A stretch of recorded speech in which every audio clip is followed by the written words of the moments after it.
Good morning, everybody. Welcome to Kansas City Live. I'm Joel Nichols. And I'm Michelle Davidson. Thank you so much for spending part of your Monday morning with us.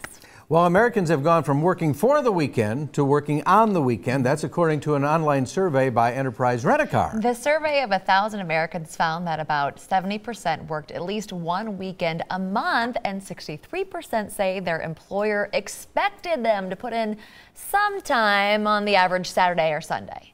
So the survey also found that even when Americans aren't working, they're obsessing about the work that needs to be done. 74% of the respondents between 25 and 44 said they just could not stop thinking about their work on the weekends. It appears men are a little better at putting work out of their minds. 45% say they devote a bulk of their weekend to pursuing hobbies.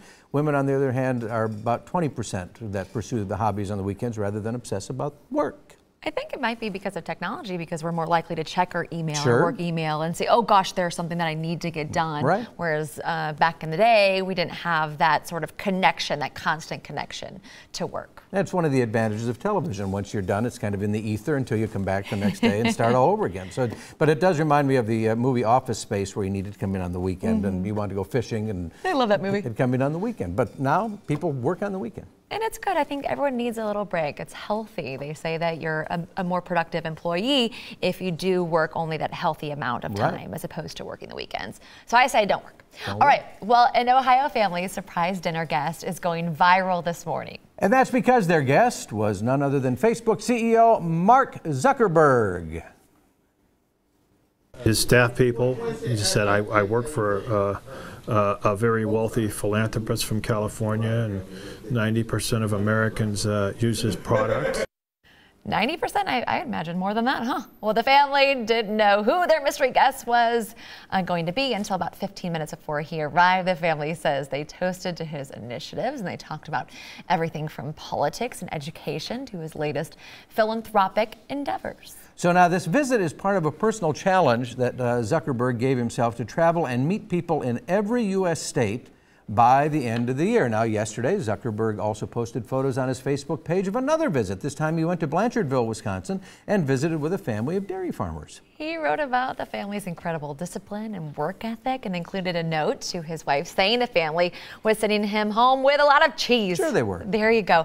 I think this is a fantastic idea, not just for Mark Zuckerberg, but for all of us, because there is something interesting about visiting every single state and meeting a family and making those connections. But it's funny, the guy that created Facebook that has prevented us, many of us, from traveling because we just don't know what's going on. That's how we connect. Right. It's funny that he's like, let's go back to the old way of connecting and have dinner with people, even strangers, to learn about their lives. Good idea on his part. Good for him. Well, speaking of Facebook, if you've been on the social media site recently, you may have noticed that something is slowly dominating your newsfeed. It is a series of lists titled 10 concerts I've been to, one is a lie. Okay, the idea is pretty simple. Users share a list of 10 musicians or bands, 9 concerts they attended, and 1 that is fake. The goal is to see if your friends can guess which one is the fake one. So, but the post might also be a threat to your online privacy and security. So you think it's something that's kind of cool and fun. It's supposed to be fun. But then someone can hack into your maybe bank account. So privacy experts say that your answers could reveal a little too much about your background, your preferences, because it also sounds like a security question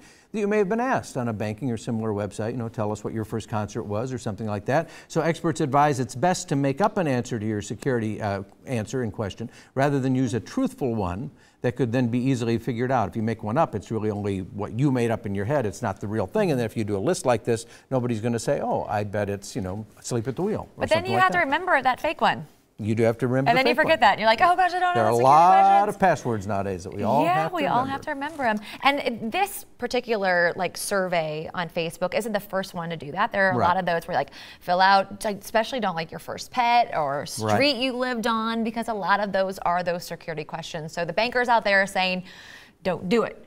Don't even think about it. Make something up or just lie. Make up a lie, do your security question. Well, there's a bowl of guacamole on Cinco de Mayo, of course. It could be a little more expensive this year. Yeah, avocado prices are expected to hit a record high. There's a surging demand and a smaller crop in Mexico and California. The price, which is subject to a seasonal swing, is more than double what it was a year ago. It's also the highest in 19 years. And the big thing is there's a lot of demand in China. So a lot of people love avocados over there, and so they've really increased that demand. And we love avocado. I put avocado on burgers. I use it as a sauce as opposed to like mayo. Right. So it's kind of a healthier option. But I do slow down when I go to the grocery store and I see like one large Hass avocado is, oh gosh, over $1. So, you know, and then you feel bad if you don't use it when it's that perfect ripeness too. Just in time for Cinco de Mayo. A lot of people will be using it. Well, it gives new meaning to the phrase, eat your words. It's called a troll cake. So this is how this works. When someone says something hateful to you online, you send those words back to the hater on a cake. That's a terrible one right there. A Brooklyn woman came up with the idea after reading hateful comments about Dolly Parton, who I guarantee you could care less. But anyway, she made a business out of it, calling it Troll Cakes Bakery and Detective Agency. So it costs $25 for the cake and the shipping. If you know the troll's address, it'll be another $60 if the detective agency has to track them down. So the box includes the troll's original hateful comment, and yes, the cakes are edible. They're not so it's a way to turn something hateful into something sweet. I just say, like, just as much as you can, don't focus on that. I feel like you're drawing attention to something, some creepy person who wrote something mean about you. Just get over it, ignore it. Don't even use it. Don't, you know, to turn into something that, I don't know. It's a business thing for them. Obviously, they want you to use their detective agency and go find the person. So, but I guarantee you, I mean, I can't guarantee you, but I'm almost certain somebody like Dolly Parton could care less. No, but they're saying too, it's about personal stuff. Because if that's what got her going, mean, so. Okay. I just don't do it. It's not. You're just perpetuating it. Well.